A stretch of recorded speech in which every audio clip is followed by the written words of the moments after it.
This is a serious threat if this call goes through, and even the fact that despite the farmers' pushback, it's gotten this far to farming and food sovereignty, to freedom in science, and to even property rights. I mean, the sky is the limit when the state can come in by an anonymous tip, which, by the way, they don't even need an anonymous tip. It can be the Canadian Food Inspection Agency's suspicions for some reasons that you may have avian flu. But in this case, it was an anonymous tip that occurred late last year. They came on, the farmer said, yep, you're welcome to do whatever you need to do. There's a sickness here. We went to the vet like we're supposed to. The assumption is that it's similar to a sickness they had earlier a couple of years ago, except for the younger ones because they were newer ostriches, and they were treating them the same way. Now, for those of you who have been watching our coverage for years, you know that the PCR test has a lot of issues, including the inventor, the late Kerry Mullis, saying that it should not and cannot be used to diagnose anything. And so what do?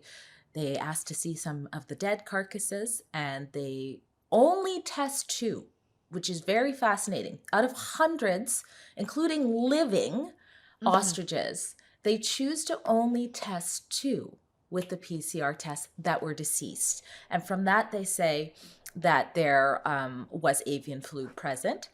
So a little bit of time passed, and the farmers, who, by the way, are not farming these ostriches anymore for food since 2020, they have been part of research, groundbreaking research that, according to them, has neutralized COVID-19, not just one strain, multiple strains, meaning, according to them, what they have doesn't require you to get a booster every 3 months if you get it.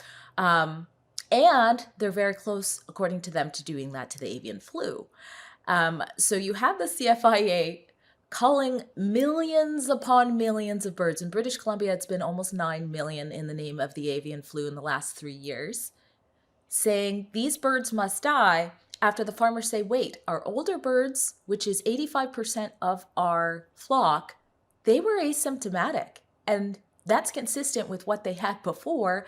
But not only that, as months pass, Right. why are you killing them? It's 5 months now because they had a legal battle in between. But they've been asymptomatic and healthy, 85% of the flock, which it means it's not when less than 85% of your flock die, it's not supposed to be what they call a high pathogen.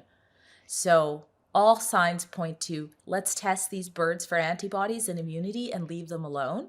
But the state of Canada is hell-bent on doing the opposite.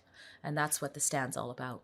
Now, I'm going to ask you to speculate, because I've done nothing but wildly speculate about this story and all the little side quests that I go on with this story. But why do you think the Canadian government, the CFIA, is so hell-bent on euthanizing these birds? You know, I'm working on a piece where I'm going to put it all together. We might call it a conspiracy theory piece. But as we know, sometimes conspiracy theories are accurate. The thing that I'm noticing, again, from people across different political backgrounds, is that they themselves come to the conclusion of the research. I have seen people in my own family come to that conclusion. They're saying, they're at least questioning, do they want to end this research? Especially when you see the United States pleading for the opposite approach. Our largest trading partner is saying, wait, don't kill these research birds. Let's collaborate and see where this is going to go. Let's work together for a solution. So you start to think, they're healthy. The CFIA is refusing to retest them to prove the farmers wrong or prove themselves right. And they're getting immense pushback politically, now internationally, and they're still saying they're moving forward.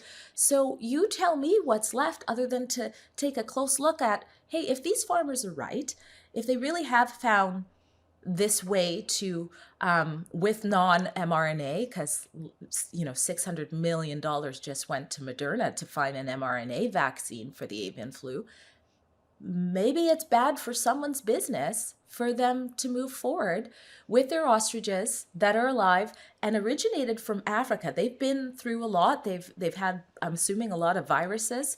And this farm has been farming them for 30 years, but many of them were alive before that. And I think there's also just besides the money, I think, that someone stands to make if these birds are not part of finding a solution to these pathogens in another way that doesn't involve the mRNA.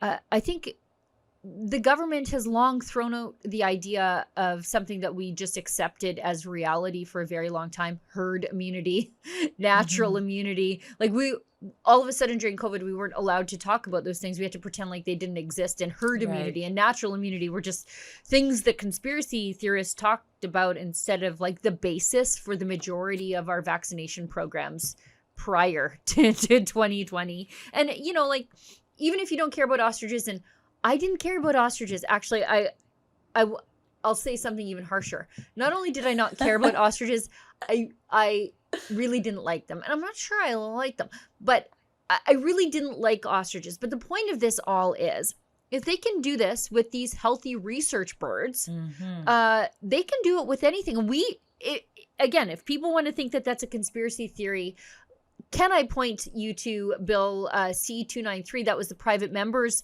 bill that thankfully died when Parliament was prorogued. And that was what they called the pandemic bill, or more likely the vegan bill, because it gave the government the power to cull animals or close meat production facilities if somebody in the government decided that these places were a disease vector for the next pandemic.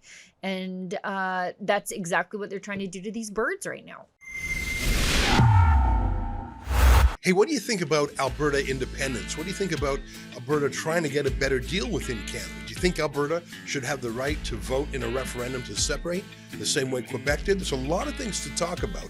Can Canada be fixed, or has the West tried that, done that, been there, and it's just not working? Well, we're going to talk about all these things in an amazing day-long conference in Red Deer, the heart of Alberta, on Saturday, June 14th. Go to donegettingscrewed.com to get your tickets now. It's going to be a full day. We'll start with a continental breakfast. We'll have panel discussions. We'll have keynote speakers. We'll even have a debate. I think that's going to be the highlight of it.